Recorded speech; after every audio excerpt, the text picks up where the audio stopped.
Dish வாஷர்லேங்க பாத்திரம்லாம் clean பண்ணுறதுக்கு store பண்ணி வச்சுருக்கிறேன். இதில் கொஞ்சம் சின்ன பாத்திரம் ஒரு அளவான மேலே முட்டாத அளவுக்கு நம்ம பாத்திரமெல்லாம் வெறும் மென்சியில் தேய்ச்சி நம்ம இந்த மாதிரி இருக்கக்கூடாதுன்னு இப்படி பிரிப்பிரிச்சாக வைக்கணும். ஒரு பாத்திரத்துக்கு மேலே ஒரு பாத்திரம் இந்த பாத்திரத்துக்கு கீழே இருக்கிறதுக்கெலாம் தண்ணி வராதுங்க. அதனால் தனித்தனியாக கமுத்தி வைக்கணும். பெரிய பாத்திரமெல்லாம் நம்ம இந்த மாதிரி வச்சுக்கலாம். இப்போ இந்த லிக்விடு இந்த ஹோல்ஸில் ஒரு 2 மூடி இதில் ஊற்றணும். இது நம்ம க்ளீன் பண்ணுறப்பெல்லாம் ஒரு சோப் கட்டி வைக்கணும். இதுக்குன்னே தனியாக விற்கிது கடையில் டிஷ் வாஷருக்குன்ட்டு. இதில் நம்ம ஊற்றி வச்சுட்டோங்க ஏற்கனவே. இது 5 தடவை நம்ம க்ளீன் பண்ணதுக்கு அப்புறம் மறுபடியும் ரெண்டு மூடி இந்த லிக்விட் ஊற்றணும். இது ஷைனிங்க்குன்னு சொன்னாங்க. அப்புறம் நம்ம இதை லாக் பண்ணிடலாம். மாதத்தில் ஒரு தடவை இந்த ஹோல்ஸில் நம்ம உப்பு போடணும். நம்ம எப்போவுமே இந்த ஃபேன் மாதிரி இருக்கிறத இந்த நேராக வச்சாத நமக்கு சுற்றியோட ஆகும். இதுலேயும் மேலே ஒரு ஃபேன் இருக்கும், அதை நம்ம நேராக வச்சு இப்படி சுற்றிக்கிட்டு இருக்கணும். கீழே இருக்கிறதே பாத்திரம் வச்ச முன்னாடி சுற்றிக்கிட்டு இருக்கணும். இப்போ நம்ம அந்த 1 கிலோ உப்பை நம்ம 1 மாதம் இருக்குங்க கொட்டிங்க. இது மூடிங்க, இதோட மூடி. இதில் தண்ணி இருக்குங்க, அது எப்படி என்னன்னு தெரியலைங்க. போன தடவை ஒரு மாதிரி உப்புக்கள் இருந்தது. இதுக்குன்னே 1 கிலோ உப்பு நம்ம டிஷ் வாஷருக்குன்னே விற்கிது. 1 கிலோ நம்ம கொட்டுறோம். தண்ணி உள்ளே இருக்குது, அது எப்படின்னு தெரியல. நம்ம உள்ளே போட்டுடலாம்.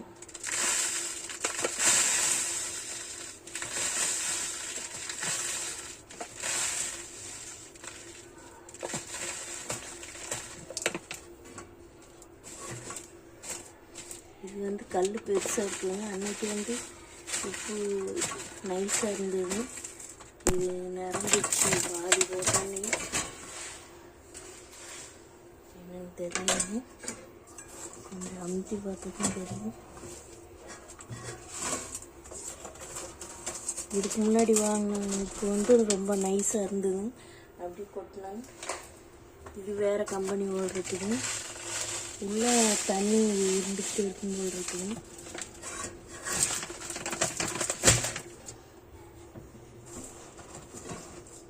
இவ்வளோதான் பிடிக்கணும். இந்த உப்பு கையில் தொடலாமல் இன்னும் தெரியல.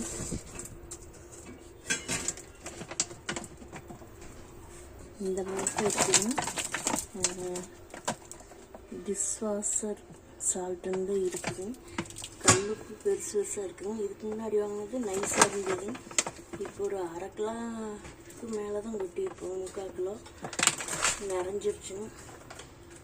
இப்படின்னு நம்ம கம்பெனிக்காரங்கள்கிட்ட கேட்கணும். இப்போ நம்ம மூடி லாக் போட்டுடலாங்க.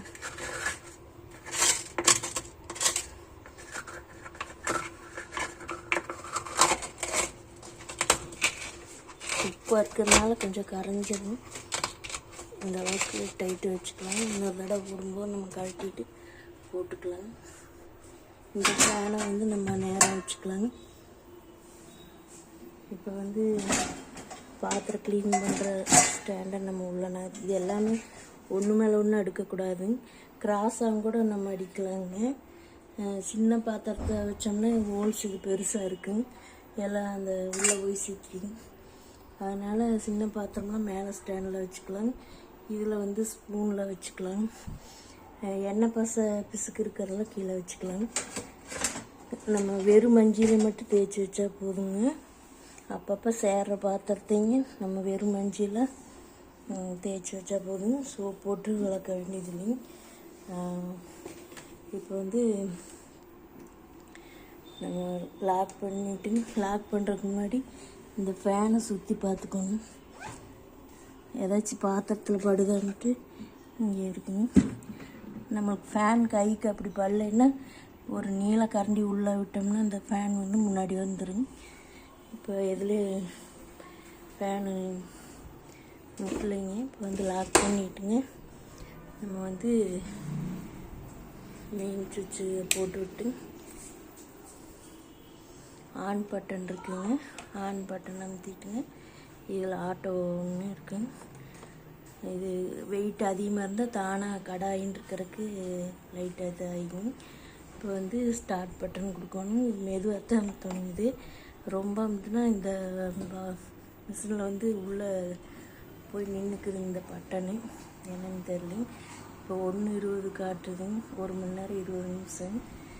நம்ம வந்து கழிவு தண்ணி போகிறதுக்கு பிவிசி பைப் தான் நம்ம மாட்டி பெரிய தண்ணி வர இடம் இருக்குங்க. அதில் நம்ம விட போகிறோங்க. வாஷிங் மிஷினும் 2 ஒன்றா இருக்கிறதுனால கனெக்ஷன் ஒன்றா கொடுத்துருக்கறனால ஏதோ ஒன்று தான் நம்மளுக்கு சிங்க் எடுத்துகிட்டு அதில் கனெக்ஷன் கொடுத்துருக்குறேன். இப்போ போட்டு விட்டாச்சுங்க. 1 மணி நேரம் 20 நிமிஷம் கழிச்சு நம்ம பார்த்தோம்னா நமக்கு